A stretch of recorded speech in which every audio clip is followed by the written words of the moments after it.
Olá, hoje falaremos de medicamentos controlados e portaria 344. Em qual noção nós vamos falar disso? Ensinando ao balconista como conferir um receituário para que ele auxilie o farmacêutico e evite futuramente algum erro no lançamento. Então, primeiramente, o que são e o que é em si a portaria 344 e para que ela serve? A portaria 344, ela vai pernotear todos os medicamentos controlados. O que é um medicamento controlado? A maioria dos medicamentos eles têm uma tarja quando você vê eles atrás do balcão. Porém, eu tenho alguns de controle especial. E aí vão estar definições de tarja preta, tarja vermelha e tarja vermelha de antibióticos. Então eu tenho que me atentar que todos esses medicamentos necessitam ou de retenção ou de apresentação de receita. E aí, vamos lá. A inclusão e a exclusão do medicamento na portaria fica a critério da Anvisa. Então, ela dita aquele medicamento que entra e o que sai da portaria. O melhor exemplo que a gente tem disso hoje é se nós pegarmos a nitazazina, ou o Anita. Como ele estava sendo usado na pandemia como um medicamento de tratamento, a Anvisa lançou uma portaria indicando que ele passou a ser controlado e só poderia ter sido dispensado com a retenção de receita. Uma vez que viu que não tem um efeito e eficácia comprovados por coronavírus, automaticamente isso foi informado à população e o corpo médico, e o que fez com o medicamento? Foi lançada uma nova portaria, retirando ele de aspecto controlado. E aí, nesse slide atrás de mim, eu tenho a notificação de receita. E ela vai estar dividida em subgrupos. O primeiro grupo, o A1, eu vou ter entorpecentes, analgésicos, opioides e não opioides, e analgésicos gerais. A2, entorpecentes, analgésicos, opioides e não opioides. Na A3, psicotrópicos, estimulantes do sistema nervoso central. Na B1, eu vou ter psicotrópicos, antiepiléticos, indutores do sono, ansiolíticos, antidepressivos e tranquilizantes. Na B2, eu vou ter psicotrópicos anoréxicos, ou seja, a sibutramina.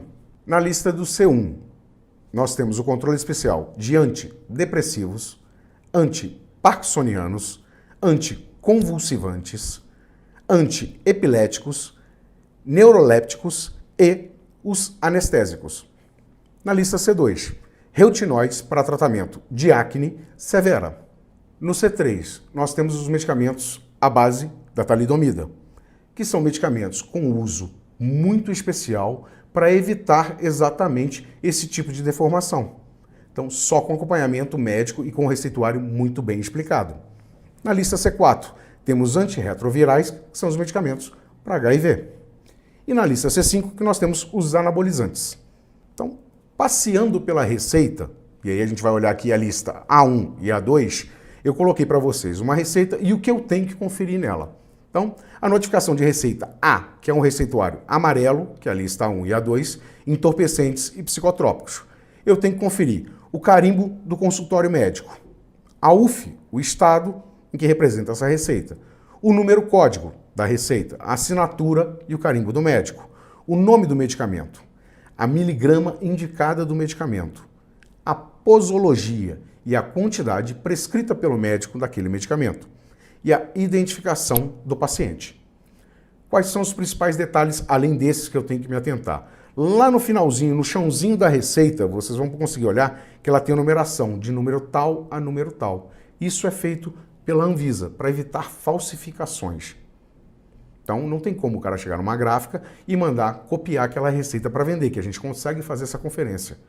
Por que é feita essa? Um grande exemplo é a lista do anti-entorpecente, onde eu vou ter o Dimorf, que nada mais é do que morfina, que é para dores agudas em fase terminal de câncer. Então, é um medicamento que a venda dele, além de ser muito controlada, o farmacêutico e o balconista que fizeram uma dispensação errada tem que fazer uma ratificação à Vigilância Sanitária Municipal, à Vigilância Sanitária Estadual e à Anvisa. Então, por isso que eu estou mostrando para vocês esse em especial, começando por ele, porque é a lista 1, mas ele é um dos mais restritivos à venda. E é o que eu tenho que ter mais cuidado na liberação na receita. Analisando sempre a miligrama, que é o que a gente falou em outros cursos, que é a DL50. O que é a DL50? É a dose letal a 50% da população mundial. Ou seja, se eu pegar o Dimorf, que eu não posso muitas vezes ultrapassar 4 miligramas e aplicar 5, 6 no paciente, ele pode entrar em coma, do coma ao óbito. Então, por isso a liberação desse tipo de medicamento é muito controlada. Vivance, por exemplo, é um medicamento para déficit de atenção. Além do déficit de atenção, o que ele auxilia? Algumas pessoas que fazem o curso de medicina, outros cursos da área de saúde, que não têm uma grande concentração pelo volume de estudo, tomam esse tipo de medicamento para ter mais atenção e mais foco para gravar o que precisa ser gravado para fazer uma prova. Só que o efeito colateral rebote dele pode ser o quê? A pessoa futuramente ter Parkinson. Então, por isso o controle tão especial desses medicamentos. E aí eu vou para a observação. O máximo de 5 ampolas, no caso de um Dimorf, para ser dispensado. Demais formas farmacêuticas, a quantidade não pode ultrapassar a prevista por 30 dias de tratamento, conforme posologia descritiva na notificação. Essa receita, o que acontece com isso? Vamos supor que eu libere lá, que o médico libere 6 ampolas. Está escrito na receita. Eu posso liberar? Não. Porque na legislação só me manda liberar 5. Eu não posso ir contra a legislação, a não ser que eu tenha precedentes. O médico coloque atrás da receita um descritivo do porquê que ele está liberando mais do que a quantidade que é necessária. Por que isso acontece? Vamos supor que a pessoa está com uma depressão em casa, pega lá 5 ampolas, aplica 5 ampolas de uma vez e morre. Morreu em casa. Vai ter que se ligar para a Polícia Civil, vai lá, o IML, para pegar o corpo, vai levar para registrar, vai fazer autópsia. Causa da morte, utilização de um psicotrópico entorpecente. Eles vão pegar e rastrear, vão na casa dela, vão pegar a caixinha, aonde ela comprou esse medicamento. Pelo lote, eles vão acionar a Anvisa, que vai acionar a loja ou a distribuidora, da distribuidora à loja, para saber onde foi vendido. Vão chegar até a loja e falar assim, por gentileza, eu preciso da receita que foi vendido um medicamento tal. Pelo SNGPC, você consegue resgatar a venda da receita pelo nome da pessoa e pela data. Por isso a importância do preenchimento do farmacêutico no sistema SNGPC, do nome do comprador, do nome do paciente e dos dados corretos do medicamento. Com isso ele fala, realmente foi comprado aqui. Você pega a receita, por gentileza, ele vai lá numa lote de arquivo, que é por isso que se arquiva por 5 anos o receituário, pega aquela receita e está vendo lá, ó, foi dispensado 6 ampolas, mas eu tenho um laudo médico aqui mandando dispensar 6. Onde? De quem é a culpa criminal pela liberação da quantidade excessiva? Cabe ao médico responder. Se eu não tivesse laudo, cabe a quem responder? Ao farmacêutico e ao balconista. Por isso, atenção a conferir o receituário. E aí eu tenho a receita azul, onde eu tenho validade a partir de 30 dias da data de emissão da receita e a prescrição de apenas um medicamento na notificação. Então lembrar que nesse tipo de notificação também, o médico não pode colocar lá, um exemplo, clonazepam, e depois botar embaixo, ou Rivotril. Não, ele tem que botar ou genérico ou referência. A escolha cabe ao cliente, se ele vai ou não fazer a troca daquilo. A receita azul, eu vou fazer as mesmas conferências que eu faço num receituário amarelo, branco, seja ele qual for. Então, a identificação, o estado, a data de emissão, a identificação com carimbo e assinatura do prescritor, o endereço do emitente, que é onde esse prescritor trabalha, o nome do medicamento, dosagem, posologia e quantidade. A identificação do paciente, a identificação dos dados de quem está comprando aquele medicamento e a identificação gráfica que vocês estão vendo aqui no finalzinho, provando que aquele receituário foi feito por uma gráfica credenciada pela Anvisa. Aqui eu tenho no caso de um medicamento que seja receituário B2, onde eu tenho um termo que é assinado pelo paciente em 3 vias. O que esse termo vai me dizer? O termo é o médico explicando para o paciente que ao tomar um anoréxico ou tomar qualquer medicamento, o efeito colateral que ele faz, no caso da pessoa, por exemplo, estar grávida. Então, a pessoa primeiro fez um exame, comprovando que ela não está grávida para fazer uso daquele medicamento. E nesse termo estão todos os efeitos que esse medicamento pode causar na pessoa. Então, ele tem que ser assinado, preenchido pelo médico, assinado e carimbado pelo médico e pelo paciente.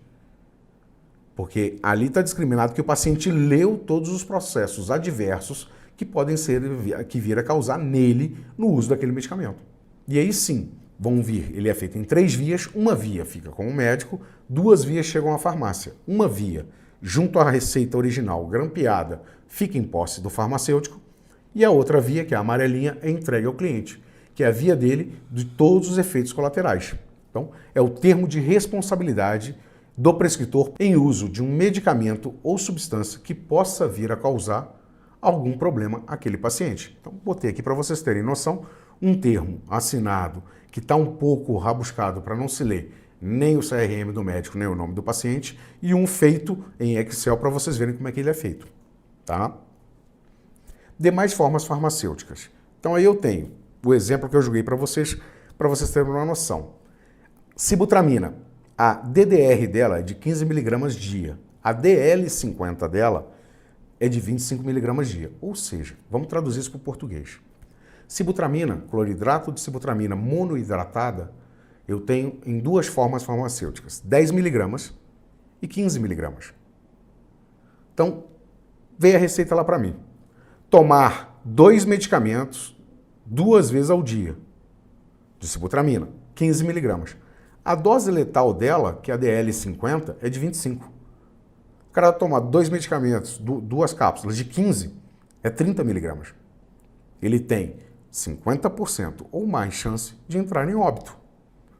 Então, por isso que muitas vezes no ler uma receita, o farmacêutico vai vetar a venda daquele medicamento. E é isso que o balconista tem que se atentar no ler, conhecer o efeito que aquele medicamento causa e por que eu não posso dispensar muitas vezes. No caso da anfepramona, né, que a DDR dela é de 120 mg ao dia, do Femproporex, que a DDR dele, que a dose dispensada dele é de 50 mg, do Fentamina, que é de 60, e do Misadol, que é 3 mg. Porque acima desse valor, a duplicidade leva a óbito. Então, mesmo que esteja escrito na receita, tomar 2 comprimidos, eu não posso liberar de jeito nenhum. Mas espera aí, está mandando tomar 1 ao dia, até quando eu posso liberar o tratamento? A previsão do tratamento, ela não pode ultrapassar 30 dias, mas muitas vezes o médico, para economizar a receita, o que ele coloca lá? 2 caixas de sibutramina monoidratada, 1 comprimido ao dia durante 2 meses. Por quê? Ele está subdividindo, e aí sim eu posso fazer essa venda. Mas eu não posso ultrapassar esse período. Notificação de receituário branco, que é retinóicos, né? A isotrotinoína, normalmente para tratamento de acne. Quais são os detalhes? E aí entra o detalhe também que tem que ser informado ao cliente. Toda vez que ele for tomar um retinóico dessa condição, ele vai escamar a pele, então ele tem que ter um produto de proteção solar com fator acima de 50. Além do protetor solar para a pele, ele vai ter que ter um protetor labial com fator de proteção solar, porque vai escamar a pele dos lábios também. Então, é um detalhe interessante. E o que eu vou conferir nessa receita?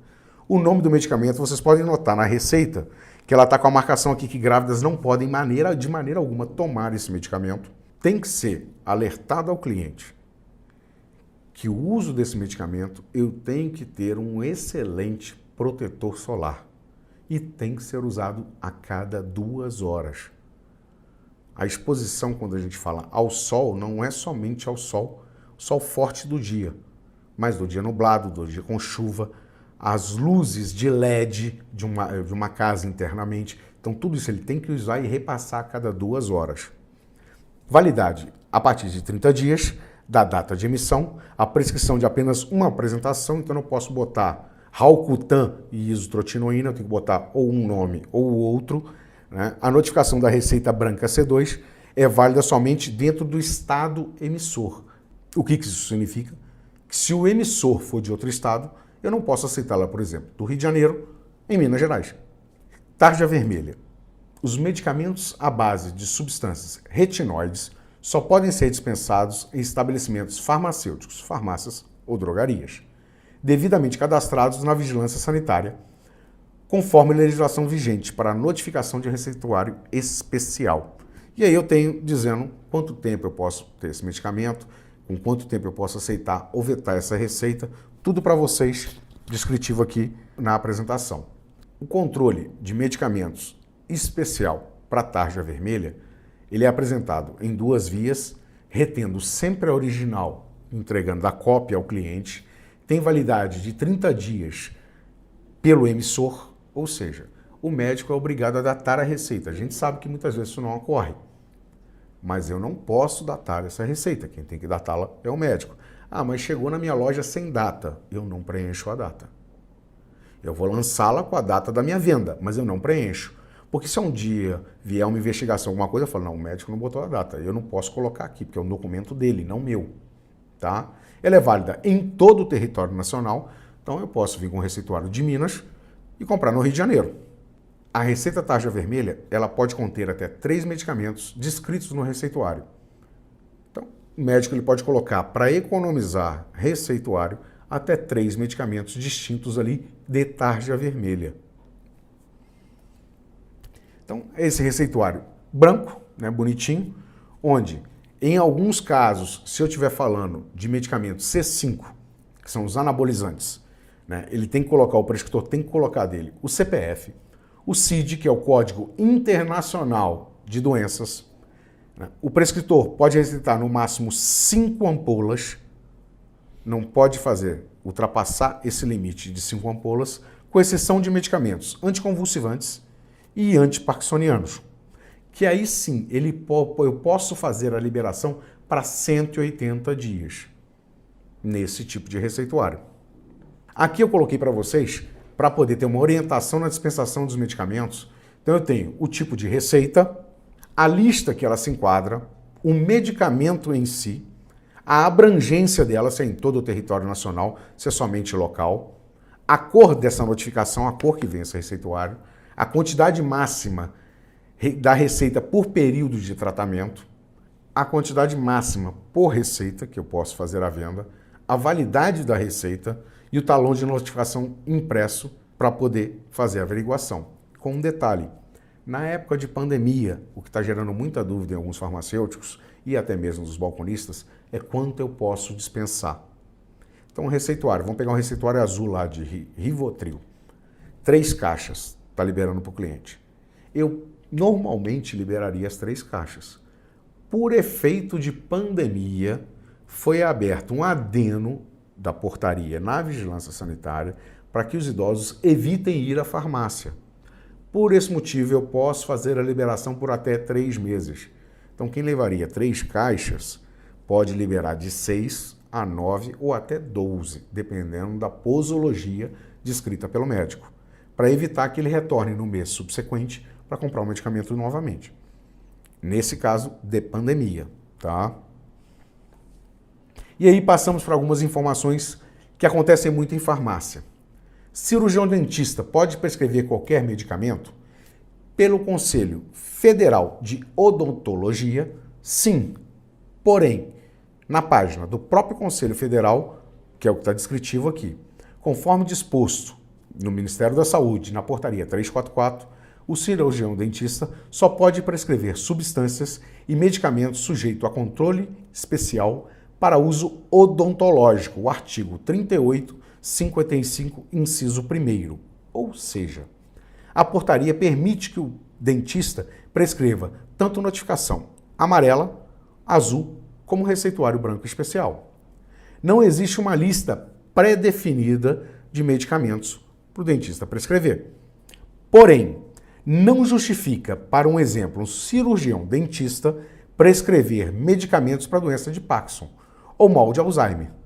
Trata-se de tratar obesidade, que são os anoréxicos, anabolizantes ou déficit de atenção. Um exemplo, chegou um cliente à sua loja com receituário de dentista e no receituário está lá descrito colagenase com clorofenicol, que é um antibiótico. Ao chegar à sua mão a receita, você vai olhar para a receita e falar, tá, mas esse cirurgião dentista pode ou não pode fazer a venda? Em teoria, sim. Qual é a primeira pergunta que o farmacêutico vai fazer para a pessoa? A senhora vai utilizar essa pomada aonde? Aí o cliente ou a cliente vira para você e fala assim, meu dedinho do pé que está machucado. Cirurgião dentista cuida de dedinho do pé? Não. Então eu não posso fazer a venda. Porém, se ele virar e falar, não, eu fui ao dentista, eu machuquei a lateral do lábio e ele passou esse medicamento. Então, é pertinente a venda. Eu posso vender Rivotril para o dentista? Posso. Apenas uma caixinha do líquido. Por quê? Alguns pacientes ou algumas crianças, quando vão ao dentista, ficam muito agitadas e aí sim ele dá uma gota para acalmar a pessoa ou a criança para poder fazer o tratamento. Eu não posso vender 6 caixas ou 3 caixas. Anabolizantes, para que um dentista vai precisar de anabolizante? Parkinsoniano, para que ele vai precisar de um parkinsoniano? Então, é indagação. O próprio Conselho de Odontologia dita a regra que ele tem que discriminar o porquê que ele está fazendo o uso daquele receituário e daquele medicamento em si. Então, se ele insistir, se for o próprio dentista insistir pela compra, você vai pegar uma folha ofício, vai entregar na mão dele e falar, por gentileza, doutor, discrimine o porquê que o senhor está comprando esse medicamento. Por quê? Caso a vigilância sanitária venha me questionar no lançamento da receita, eu tenho um documento assinado e carimbado pelo senhor, que o senhor está fazendo a compra do medicamento para o uso tal. E aí ela vai se entender com o senhor.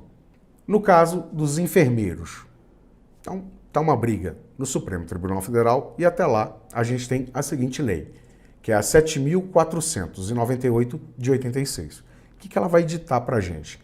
Enfermeiros habilitados poderão prescrever medicamento desde que trate-se dessa resolução estabelecida pelo Programa Público de Saúde.